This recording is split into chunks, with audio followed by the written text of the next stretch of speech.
Hey guys, I ain't been on for a while. Been really busy, either working or getting caught up on some medical issues. Haven't been down to the beach much because my belly button kind of exploded. It's the first time I've been down here in a while.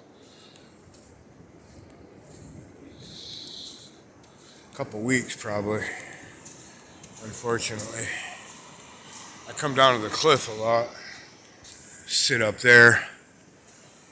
Haven't been able to go down because it's been hurting too much to go back up. But they gave me some medicine to stop the bloating that's causing all the pressure because of the back pressure in my system, because of these hernias. I have 3 of them.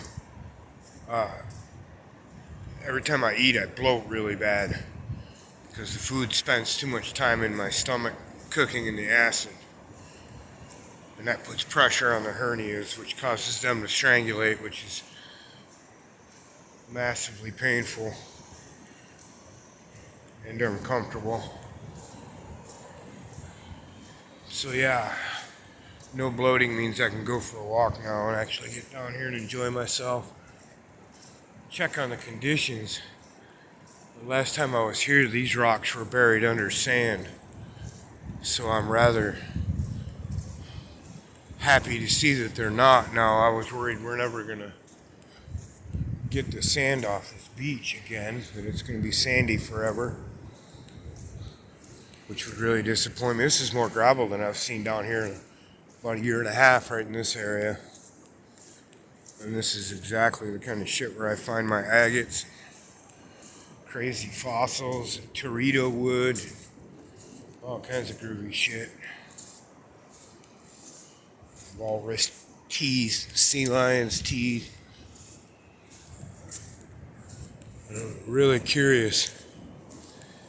If you go back just a couple months and look at my other videos, you'll see when I walk down through here, this is all sand all the way down there into that shadow where that rock wall is. So this is really nice for me to see. I'm not going to go to the tide pools that are over there because I'll get wet if I do. Maybe the tide will be further out on the way back. I'm not even sure where the tide cycle is. This is kind of a random run to the beach without pre-thinking overly much. Oh cool, look. This little snail down here has made a piece of art for us. I don't know if you can see that or not. Curlicue in the sand. Everybody's an artist these days.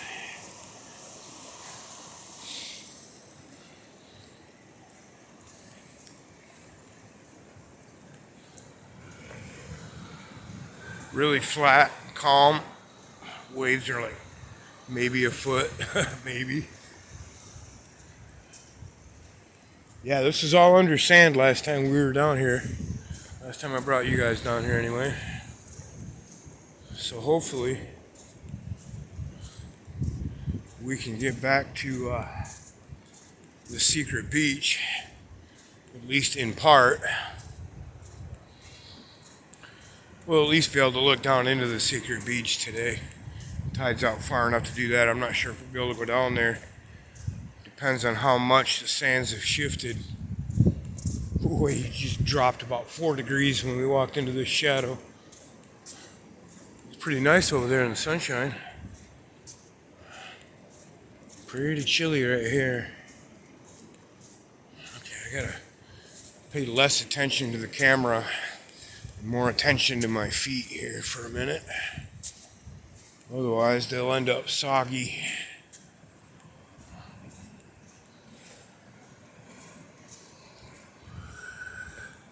Yeah, I don't remember ever seeing it this calm this time of year. Those waves are less than knee high for real. Okay, this is where it gets interesting, folks. Now, either you're going to see a display of skill or a horrible crash. One of the two. We'll see.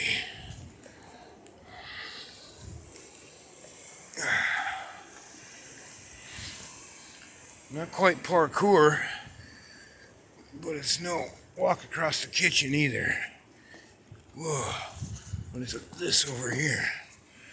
Oh, I try to get these out of the water when I find them.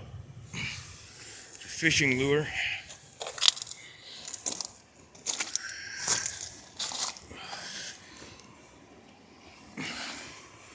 The trick is for me to stay up on the highest rocks that I can.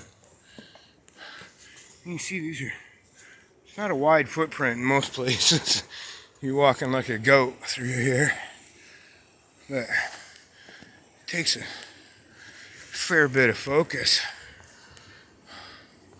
Always looking 2 or 3 rocks ahead. So I can either go there or I can jump there, see? Oh, narrow landing. Oh, I'll go up on the big one.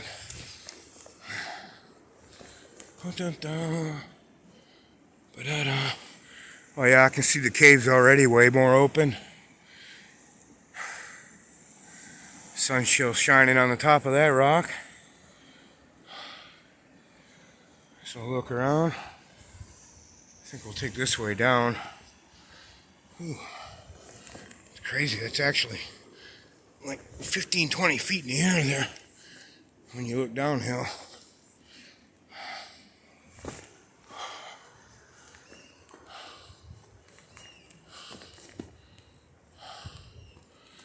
Okay. Ooh, that'll make your legs rubbery.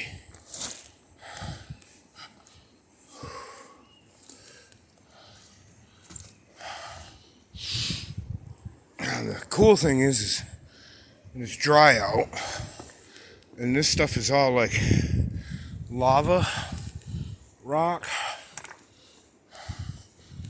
and it's super grippy. So, oh, it's nice. It's full of water again. Last time I was here, you had to crawl through that little triangle right there, and it was sand all the way up to there. That means we've lost like probably 5 or 6 feet of depth in the sand in this corner just in the last 2 months, which is awesome. This is just a crazy formation right here that comes out of this. Used to be attached right there where that hole is. Here, I'll take you over there and look. We'll go up here and look at the secret beach, which is on the other side of that tunnel. I can't get in there right now because it's full of water. I mean, I could if I was barefoot or wearing wet gear, but I'm not. This right here that you see collapsed 2 years ago. About 45 minutes after I came through here.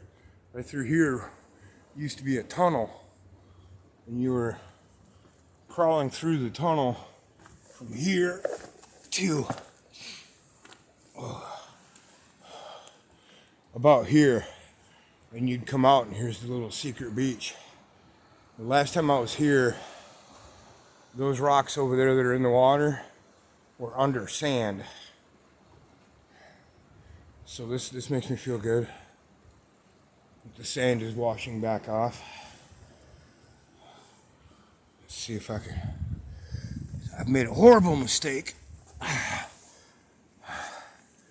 And let's see if I can fix it without turning you guys off. One thing you never want to do when you're rock hopping is have your shoelaces untied. And I stepped on it and untied it.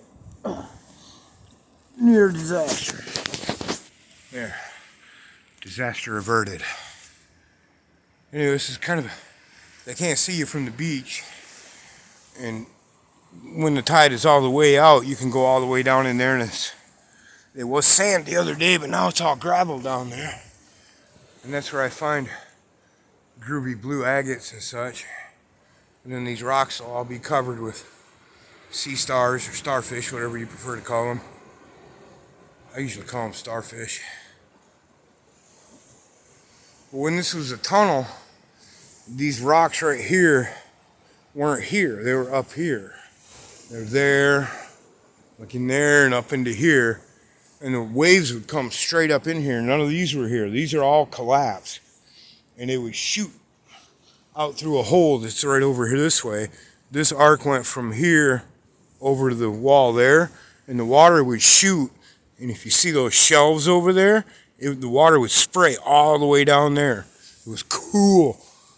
I'll see if I can find a video footage of it. I've got it somewhere on one of my old hard drives from when I first moved here. It was amazing. And I had just been down here at low tide, and the tide chased me out of here. And I went up to the beach up the road here about a mile.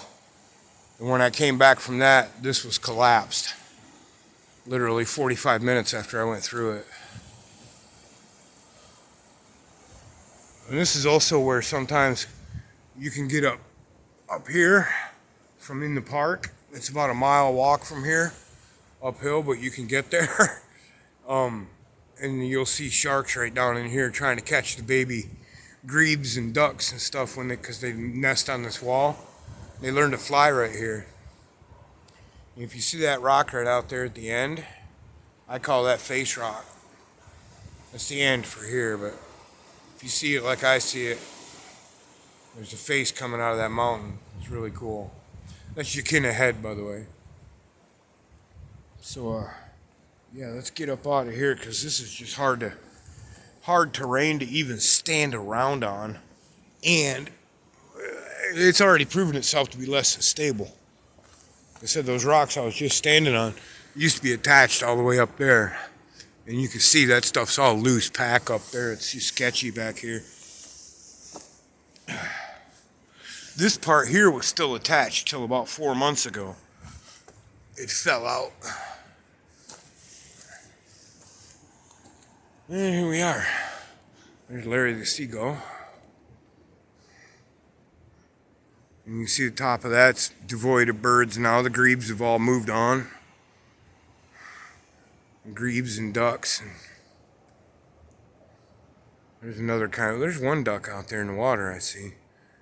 Might be an oyster catcher. You see oyster catchers and whimbrels, grebes, cormorants, hawks and falcons and eagles and vultures and crows and stellar jays and just everything hanging out right down in this little cove. It's like a gathering place. And then where the surf breaks right up here in the summertime, especially in the spring, between the rocks and the sand right there. That's like, there's these little, I forget what they're called, but there's some type of little miniature jellyfish that wash up by the bazillions here. And there'd just be like 200 seagulls right there in that little stretch chowing down on them.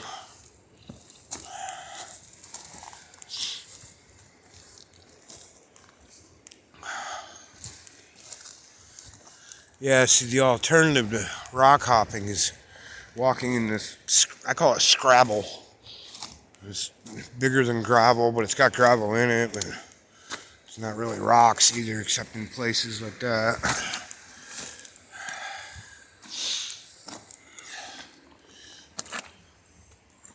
This is a interesting rock picking area if you have time, but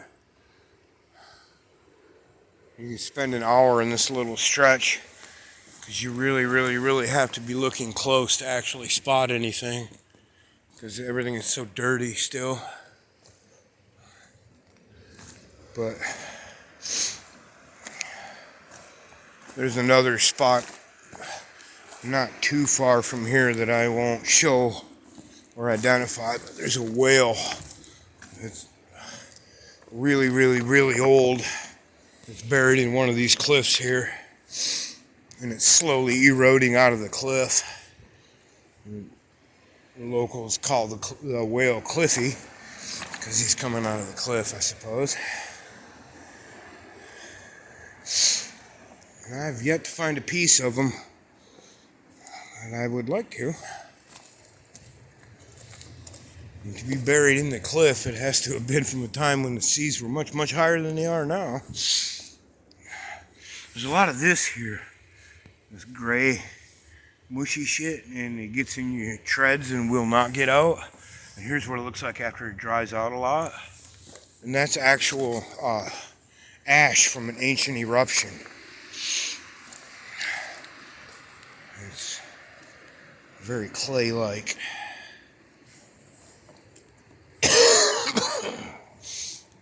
Do a little bit of rock hopping.